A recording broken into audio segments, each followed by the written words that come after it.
Bonjour les graphes, ravi de vous retrouver pour cette nouvelle vidéo. Alors je m'excuse par avance si je parle du nez, mais j'ai encore chopé la crève. Un petit peu comme les marchés, certainement un petit peu de faiblesse. Enfin, toujours est-il qu'on va essayer de faire à peu près un créneau de 10 minutes pour faire le point sur le Bitcoin et les principales cryptos. Et apparemment j'étais resté sur cet écran-là, notamment du Ripple, du XRP.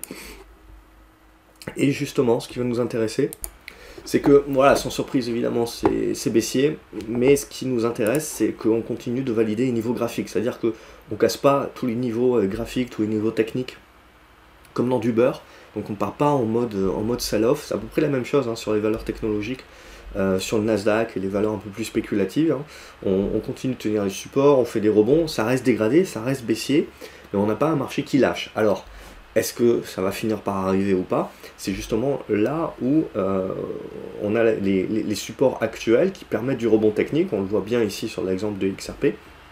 Si jamais ça lâche, il faut s'attendre à un petit peu une petite panique, un mode sell-off. Donc toujours est-il que pour moi, voilà, je ne change pas mon fusil d'épaule, ça reste pour moi un marché de traders. Euh, c'est pas un marché d'investisseurs. Alors oui, il y en a certains qui trouveront toujours un intérêt peut-être à acheter le support, mais c'est quand même aujourd'hui dans des probabilités qui sont contre l'investisseur à ce stade-là, tant qu'on n'a pas plus de chandeliers qui nous permettent d'être un petit peu plus positifs sur la suite.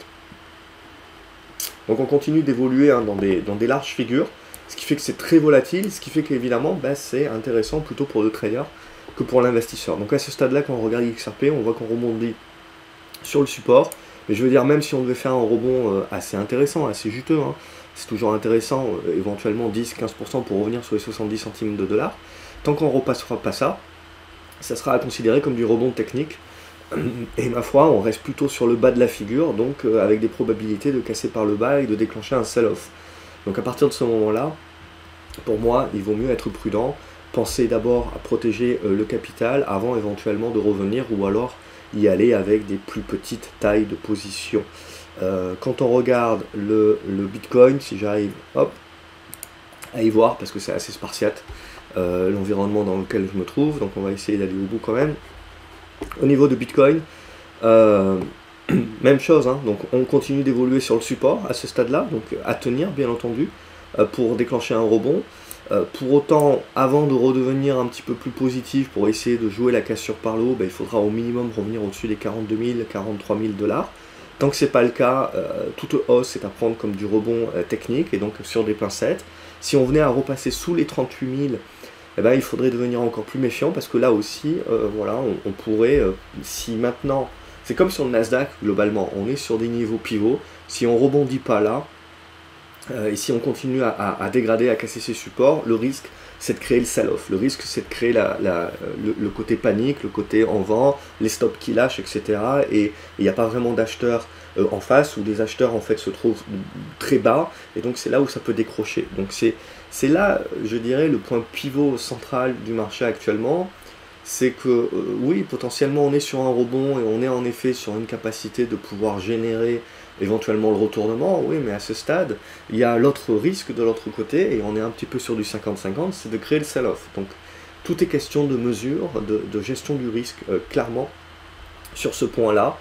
Et pour moi, je dirais qu'au minimum, tant qu'on ne revient pas au-dessus des 41-42K, on reste sur le bas de la figure, et donc il faut garder ce sell-off comme étant un risque, euh, et rester en mode protection du capital, je serais tenté de dire, en attendant que le marché nous confirme autre chose. On va regarder quelques autres cryptos, mais c'est globalement la même chose, ça dégrade pour moi au niveau de EVE, on voit, en étant repassé sous les 170 dollars, ça dégrade, il faudra y repasser au-dessus pour recommencer à s'y intéresser. Algo, c'est la même chose, on commence à dégrader, casser les supports, etc.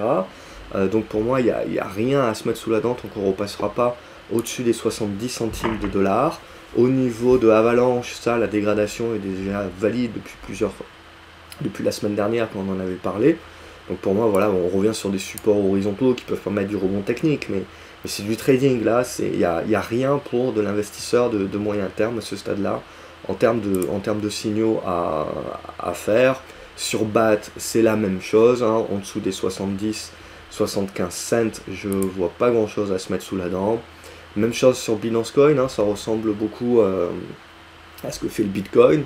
C'est-à-dire on est toujours dans la figure, on est toujours sur le support, mais si ça lâche là, je veux dire, voilà, c'est à ce moment-là où il vaut mieux être sur les écrans ou avoir des stops globalement, parce que si ça lâche, ça peut aller rapidement. Donc évidemment, on espère que ça va pas lâcher, mais voilà, comme le Bitcoin Cash également, c'est en train de casser par le bas. Bon, ça peut être d'autres constructions évidemment plus larges, mais le schmilblick est le même globalement. Ça sert à rien de se mettre en face du marché, je trouve actuellement, tant qu'on ne va pas prouver, valider les supports, rebondir assez fortement avec du volume, recasser les anciens supports qui deviennent résistance et donc les repasser en support à nouveau. Et là pour Bitcoin Cash, c'est au minimum les 330 $. Et même sur les actions, hein, on va regarder Coinbase, je veux dire, oui, vous pouvez faire du rebond technique, mais globalement, la tendance est fortement baissière, et pour l'instant, il n'y a pas de congestion, mis à part du rebond technique, voilà, il n'y a pas grand-chose à se mettre sous la dent, donc c'est que pour du trading. Cardano, même chose. Je vois pas, pour redevenir un petit peu plus positif, il faudrait revenir sur la zone là, des 95-97 centimes de dollars, faire la conso derrière, tenir le support, et là, on aurait quelque chose d'un petit peu plus viable. Là, c'est dangereux actuellement parce que le marché, comme je vous l'ai dit, peut partir en sell-off. C'est des niveaux qui sont vraiment charnières, donc avec lesquels éventuellement on veut pas trop jouer avec le feu. Même chose sur Chainlink, je vois pas grand chose à se mettre sous la dent tant qu'on repassera pas au moins les 12,5 $. Atom, je vous fais pas un dessin, je veux dire, je vous parle même pas des niveaux, on aura l'occasion d'y revenir la semaine prochaine si le rebond a eu lieu. Mais même chose, hein, sur le Dash, il n'y a rien en dessous des 100 $ dorénavant, que du rebond technique. Le Dogecoin, même avec l'aide d'Elon Musk, voilà, il n'y a pas grand chose à se mettre sous la dent tant que vous ne redépasserez pas au minimum les 15 à 16 cents. Au niveau des hausses, on casse par le bas également, donc en dessous des 2,40 $, pas grand chose. Elrond, même idée, on casse par le bas, donc voilà, enfin ça devient très compliqué là à ce stade-là. Ethereum, même idée. Pour moi, on casse par le bas, on dégrade. Alors, il y a toujours des supports, bien entendu. Mais voilà, il faut se méfier parce que c'est un marché où on sent que ça peut lâcher. Donc, je jouerai pas. À titre personnel, je joue pas. Même chose sur Ethereum classique. Là, ça a déjà lâché. Bon, vous revenez sur un support éventuellement qui peut permettre le rebond. Mais globalement, c'est du rebond technique. Moi, de prendre ce qu'il y a à prendre tant que vous ne redépassez pas les résistances. Hein, 33 $ au minimum. Voilà, bon, on peut continuer, mais je pense que en plus, ce qui est très important de voir, c'est que toutes les cryptos sont à peu près dans la même configuration, donc il n'y a pas vraiment des cryptos qui sont plus fortes que d'autres, donc on voit vraiment un marché qui est dans le même sentiment. Et globalement, on retrouve la même chose sur le Nasdaq, et notamment sur les GAFAM, où voilà, hein, on dit souvent que les grosses caps qui sont dans les gros momentum sont un petit peu les dernières à baisser, et là on attaque, hein. On attaque les titres qui avaient le momentum, donc globalement là aussi, alors ça faisait plusieurs semaines, plusieurs mois qu'on était dans ces dégradations lentes, avec toujours des acheteurs, mais comme je vous parle, il y a toujours une usure, une fatigue, et ces acheteurs-là ont besoin d'énormément de ressources en fait pour à chaque fois rebondir, mais le rebond se fait de moins en moins haut. Donc on continue de valider cette dégradation jusqu'au moment où les acheteurs ils n'ont plus de cartouches. Et donc ils se font enfoncer leur ligne beaucoup plus facilement par les vendeurs, et c'est là où vous pouvez avoir le sell-off. Donc c'est le vrai risque actuellement. Je ne dis pas que ça va arriver, mais il faut l'avoir en coin de la tête, et il faut se rappeler en tant qu'investisseur que notre capital, qu'il soit financier ou mental, c'est vraiment notre sang. Et donc ce qui est important, c'est de ne pas justement le dépenser inutilement quand la bataille n'est tout simplement pas à notre avantage. Je ne vais même pas continuer, je pense, le reste très rapidement, mais c'est exactement la même chose partout. Peut-être le Litecoin encore un petit peu, mais bon, il peut casser par le bas, hein, bien entendu. Le Monero qui était un peu plus résilient que les autres jusqu'à présent, mais voilà, bon, il gagne juste la capacité d'avoir encore des supports graphiquement, donc notamment cette zone des 200 là, qui a l'air pas mal, 190. C'est toujours celui qui pour l'instant résiste un petit peu plus, mais même chose, NEM ça peut toujours casser par le bas, Neo ça vient de le faire. Voilà, je dis pas que le sell-off va avoir lieu, potentiellement on est sur des supports et on va bien rebondir, mais je dis que je préfère attendre que le marché me confirme ce qu'il a envie de faire et qu'on revienne au-dessus de résistance pour pouvoir se remettre dans des bonnes configurations de congestion. C'est ça. Et pareil pour les actions plus technologiques, hein, même si je continue à tenter des rebonds, etc. C'est en mode trading.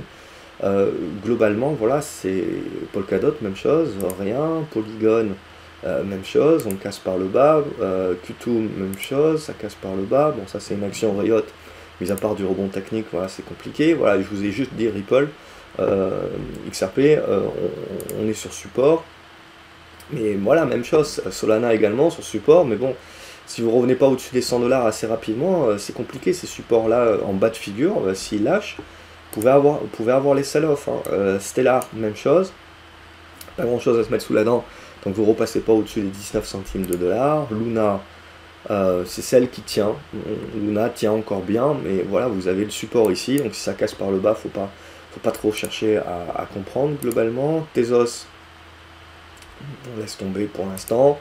Sandbox, même chose, ça avait déjà cassé. Tronix, elle est encore propre, Tronix. C'est à la limite celle que je trouve la plus propre. C'est encore tradable, surtout si ça casse par le haut. Il y a un mouvement qui peut se faire. VeChain, ça casse par le bas. Waves, même chose. Et Zcash pour terminer, même chose. Donc voilà, on voit, mis à part une exception et deux encore qui certes corrigent fortement, mais qui avaient pas mal évolué et donc restent encore dans des conflits qui sont encore un peu potables. Le reste, pour l'instant, on évolue sur des bas. Alors certes, c'est des supports pour éventuellement trader, mais tant qu'on ne repasse pas des résistances, c'est aussi des risques où là, on a les acheteurs qui peuvent lâcher, qui peuvent déclencher une panique, un sell-off, et donc il vaut mieux pas se mettre devant, ou alors avec des petites tailles de position, globalement, en attendant que le marché nous confirme si c'est réellement des supports pour pouvoir construire des meilleures constructions pour un rebond plus, un petit peu comme sur le Nasdaq, ou si on est un petit peu au bord du gouffre en mode sell-off. Alors, ce sell-off ensuite, ça sera peut-être très intéressant parce que ça va nettoyer le marché, ça va l'assainir, et ça sera peut-être intéressant de venir après ce sell-off-là, de la même manière que sur le Nasdaq. Mais pour l'instant, on laisse faire des rebonds qui sont techniques à ce stade-là, qui sont encore très fragiles, et pour moi, voilà, on attend vraiment que le marché nous confirme la suite et on ne joue pas au héros. Voilà, j'espère que la vidéo vous aura plu, vous aura intéressé, vous aura apporté. N'hésitez pas à les liker, à les partager également avec d'autres investisseurs que ça peut aider, à me dire ce que vous en pensez dans les commentaires, quel est vous, votre sentiment de marché, quel est vous, votre crypto que vous privilégiez éventuellement, et on se retrouve à la prochaine vidéo. Salut les graphes.